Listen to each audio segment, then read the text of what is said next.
சித்தர் பூமி. அனைவருக்கும் வணக்கம். இந்த நாள் இனிய நாளாக அமைய வாழ்த்துக்கள். ஏழ்பி ஜோதிட ஆசிரியர் டாக்டர் சாந்தி தேவி ராஜேஷ்குமார்.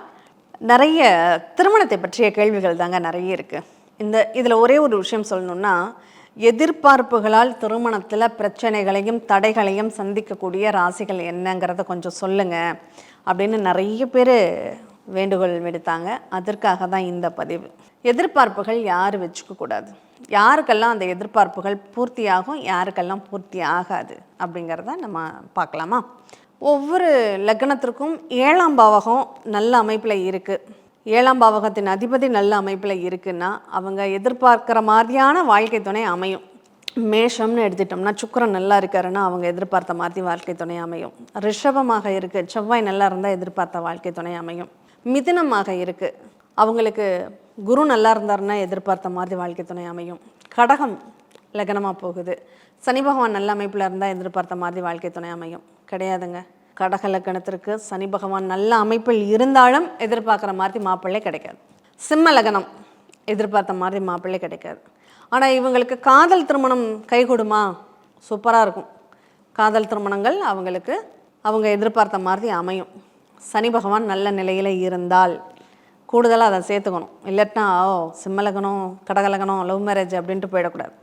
சனி பகவான் நல்ல அமைப்பில் இருக்குன்னா மட்டும் காதல் திருமணம் அவங்களுக்கு நல்லாயிருக்கும். மற்றபடி பெற்றோர்கள் நிச்சயிக்கப்பட்ட திருமணமாக இருந்தால் அங்கே வாழ்க்கை துணையில் ஏதாவது ஒரு சிக்கல்கள் பிரச்சனைகள் அப்படிங்கிறது ஏற்பட்டுக்கிட்டே தான் இருக்கும்.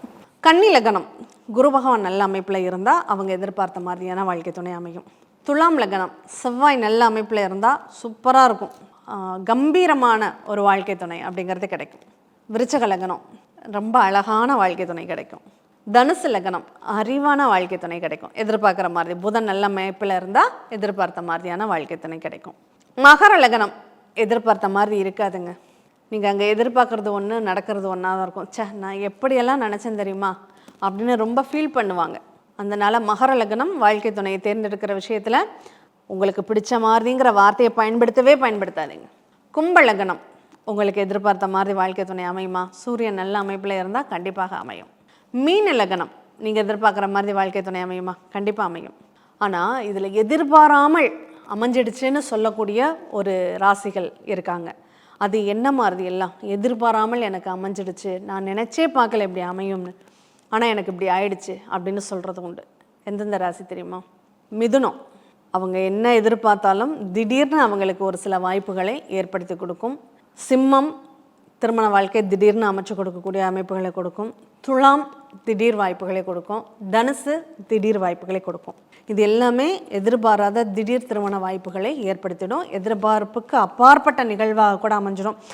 என்ன நடந்துச்சுன்னே என்னால் புரிஞ்சுக்க முடியல. அது அவங்க தான் விரும்பியிருப்பாங்க, அவங்க தான் கல்யாணம் பண்ணியிருப்பாங்க, ஆனால் சொல்கிறத எப்படி சொல்லுவாங்க, என்ன நடந்துச்சுன்னே என்னால் புரிஞ்சுக்க முடியல, நானாக இப்படி பண்ணினேன் அப்படின்னு ரொம்ப யோசிக்கிறேன். எப்படி இப்படி நடந்தது, அது ஏதோ மேஜிக் மாதிரி இருக்குது அப்படின்லாம் சொல்கிறத நம்ம கேட்டிருப்போம். இதெல்லாம் இந்த லக்னங்களுக்கு உண்டா அப்படின்னா நிச்சயமாக உண்டு.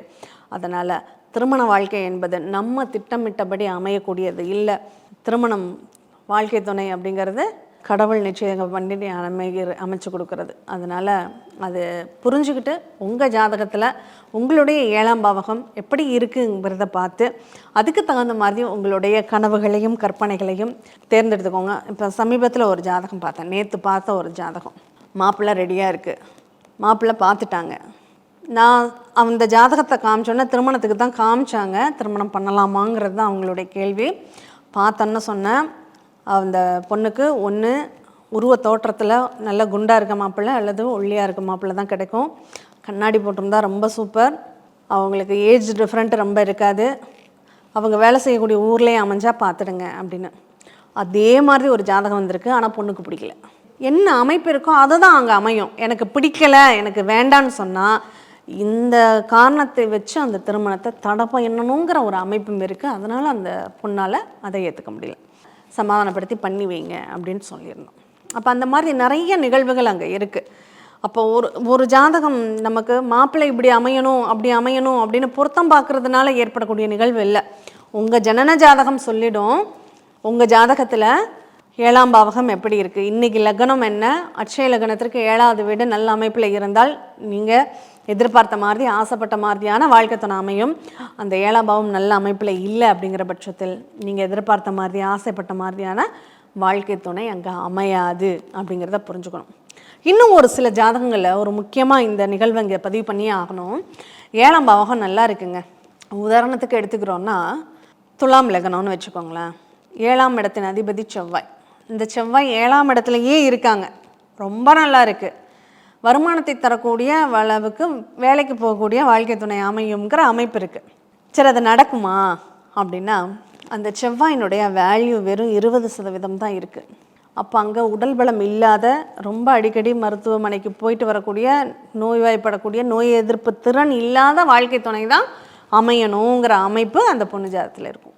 இப்போ அதில் நம்ம செவ்வாயினா நீங்கள் ஆனஸ்ட்டாக இருக்கணும், நீங்கள் கம்பீரமாக இருக்கணும், நீங்கள் அப்படின்லாம் சொல்லக்கூடாது. அங்கே செவ்வாயினுடைய வேல்யூ அங்கே உண்மையிலே நல்ல அமைப்பில் இருந்தால் மட்டும்தான் அந்த கம்பீரம், அந்த பலம், உடல் பலம் அப்படிங்கிறதெல்லாம் இருக்கும்.